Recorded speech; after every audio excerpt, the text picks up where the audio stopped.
20 years ago, New Zealand-born Laitini Matautia-Ulugia graduated from a Bachelor of Arts, Bachelor of Teaching at Avondale University. Now, many of you may remember her as Teeny. She is very much into people, but not so much social media. She is this year's citation recipient for the class of 2002. Laitini, congratulations. Thank you. Now, when you graduated from Avondale, your first job was over in Western Australia at Carmel Adventist College. You were teaching English and humanities. What was that first job out like, and what did it teach you? Oh, I suppose when I first started there, I realized just how young I was, how inexperienced I was, how there was a lot of differences, I guess, between the theory and the practical, especially starting in a school. The other one I think I'd have to say would have to be how to be empathetic.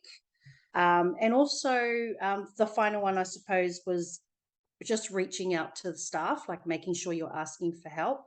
I was really lucky to work under Jan Barnett and Brian and Sue Mercer. And my leader, who was Lorinda Hill, she was pretty amazing. And people there, they make you feel like you're part of the family. And I suppose some of those families were the Good Hills and the Eatons. So I was pretty blessed to go to WA. And even though I didn't have my blood family there, I still had my church family there. Yeah, it can be a bit of a baptism by fire sometimes, those first jobs out, hey? Pretty much, yes.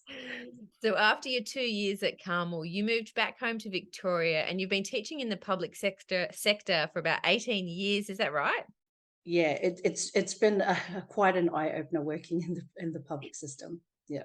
Yeah, so you were at Carrum Downs Secondary College, and I just want to describe what a colleague said. You were the creative genius and the driving force behind the 4Cs program that's operating in southeastern Melbourne in the suburbs there. Can you tell me what the 4Cs program is and what its purpose is, and I guess what it's, where it was born from? 4C stands for Cultivating Creative Cultures with Communities through Inclusion, Respect, and Integrity. In a nutshell, 4Cs is an alternative teaching method drawing on community assets and youth leadership to facilitate student achievement. I know it's a bit of a mouthful, but it is. I was trying to find something that encapsulates what the program is. Basically, what it is, there's two sections to it. The first section is where young people who feel disengaged or disconnected to their culture come together with other young people and they get to learn about their culture. Part of it could be through language, some of it could be through dancing, and they literally spend the time practicing these skills.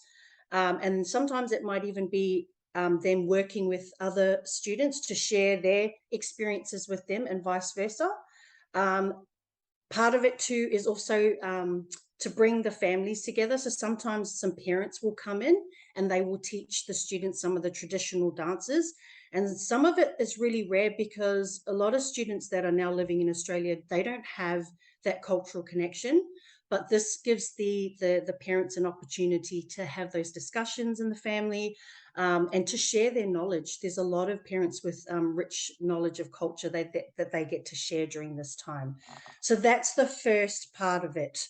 The second part of it is the educational part of it, which is where students in the VCAL, I guess, program, they get to come in and they work on various different skills. So they need to already have skill sets.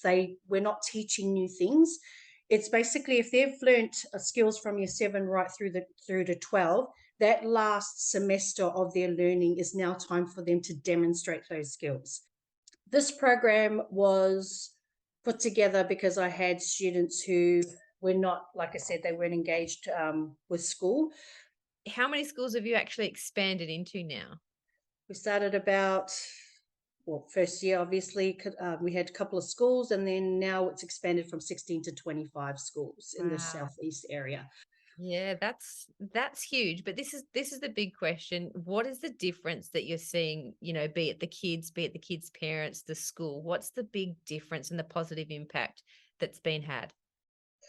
So what happened with a lot of the schools, they used the program as a hook. So they used it to be able to improve our student engagement.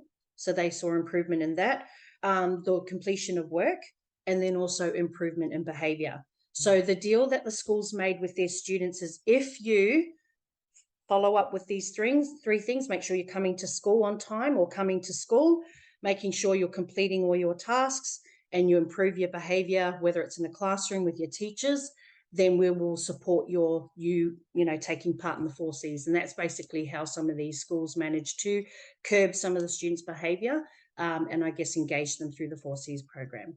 And it's to give them an opportunity to have people value what they do. So they're not just doing little posters and throwing it up on their side wall. Their stuff's actually going out into the community, and they're seeing it up on this big stage, or, they can say, oh, I'm the one who created these posts. I'm the one who did the backdrop. I'm the one who designed this. I'm the one who designed the outfit or the logo that everybody's wearing. So it's such a big, I guess, opportunity for these young people, and I've had a few kids get good jobs because that stuff's on their CV, because it's working with the community and it's done at such a high level.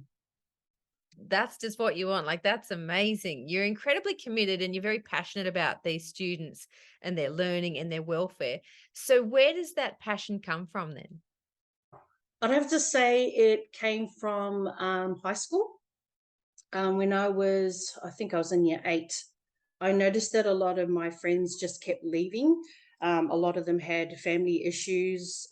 Some had, there was sexual abuse, drug abuse, a whole range of things, physical, sexual abuse, etc. And during that time, I just wished there was something I could have done to have helped my friends stay in school. And I was really fortunate to meet up with one of my, I guess, my now husband, who left school at an early age and went off and did a few things on his own and came back later. And yeah, we ended up finding each other later on, and now we're married. And he works really hard alongside me to work on this project. He understands it. He sees the young people that are involved in it. And he's just been a perfect teammate. Wow, so the seed was planted a long time ago. It really was. Very cool. So let me jump back to your time at Avondale. How is it that you actually came to study at Avondale, and why did you choose Avondale? So after I tried my hand at trying to be a social worker, it didn't actually happen. I ended up working in the retirement home and then injured myself there, so I didn't end up working there. I wasn't too sure then where I was supposed to go from there. My parents encouraged me to come here, to go to Avondale. And the minister's wife just kept going, you'd be a great candidate for Avondale. That would be a good place for you to go. There'd be so much for you to do there and opportunities. And eventually found my way at Avondale and absolutely loved it. And I guess for me, being a young person who was still trying to figure out where I was in my life and whether I wanted to, still be a Christian and that sort of thing, this sort of consolidated for me that this was exactly what I needed, I guess, to stay in the church and to continue to do God's work. It's often an ideal or a hope that, you change the world when you enter the world of work. What have been some of your greatest learnings in your role in education?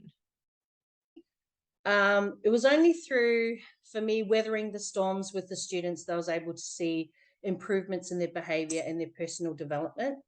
And the ideals that remain important to me and have helped me to be the teacher and educator that I am is through prayer. Always just praying for everything, the good and the bad. Always ready and willing to forgive, as defined in the Bible, and showing love for people that wrong me. Overall, I'm just grateful for the life I've been blessed with. And I just hope that others who get to listen to this are willing to open their heart and let God guide you on your journey to help others. Yeah, and I can see in the work that you've done and the passion that you have that you are blessing other people's lives. Latini, you've received multiple community acknowledgements and awards for the work that you're doing and for the lives that you're impacting, including you received, I believe, the 2011 Victorian Multicultural Award for Excellence at the Governor's House. Um, Your class recognises your unwavering commitment to your community and to your students. Congratulations on being the citation recipient for the class of 2002. Thank you very much, Rachel. Now, there's more to Laitini's story, so I encourage you to head to our Avondale Facebook page or to our website to read her citation. And if you want to send her a message or just give her a shout out, comment on this post, or you can send an email to alumni@avondale.edu.au.